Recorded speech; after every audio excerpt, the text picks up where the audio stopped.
বগুড়ার সারিয়াকান্দিতে অব্যাহত ঝড় বৃষ্টি ও ভারী বর্ষণে বোরো ধান ক্ষেত তলিয়ে যাওয়ায় বিপাকে পড়েছেন স্থানীয় কৃষকরা। উপজেলার প্রায় 790 হেক্টর জমির বোরো ধান হেলে পড়েছে এবং পানিতে তলিয়ে গেছে।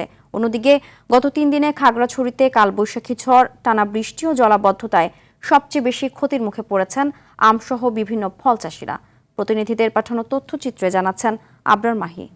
কালার এক্সপার্ট ডার্ক স্যাপ এবং মাইল্ড অন হ্যান্ডস টেকনোলজি সমৃদ্ধ অরিক্স অ্যাডভান্স ডিটারজেন্ট পাউডার আপনার লন্ড্রি এক্সপার্ট।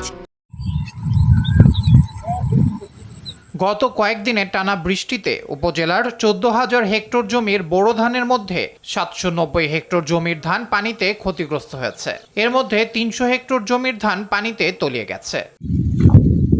এতে পানির ভেতর থেকে ধান কাটতে দুশ্চিন্তায় পড়েছেন কৃষকরা। তারা বলছেন, একদিকে ধান কাটতে শ্রমিক খরচ বেশি এবং অপরদিকে বাজারে ধানের দাম কম থাকায় বোরো ধান নিয়ে বিপাকে রয়েছেন। 600-700 টাকা করে কামলাতে ধান কাটে নিয়ে 700-800 টাকা মন ধান ওই কাটে মোট কামলা দেওয়া লাগতেছে।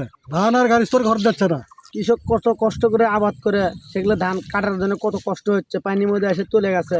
তবে প্রাকৃতিক দুর্যোগের ঝুঁকি এড়াতে জমির অন্তত 80% ধান পাকলেই তা দ্রুত কেটে ফেলার পরামর্শ এই কৃষি কর্মকর্তার। ধানের যে হেলে পড়েছে আমরা কৃষকদের বলছি আপনারা ঝুঁকি বেঁধে দিতে। আশা করছি যদি 2-1 দিনের মধ্যে আবহাওয়া ভালো হয়ে যায়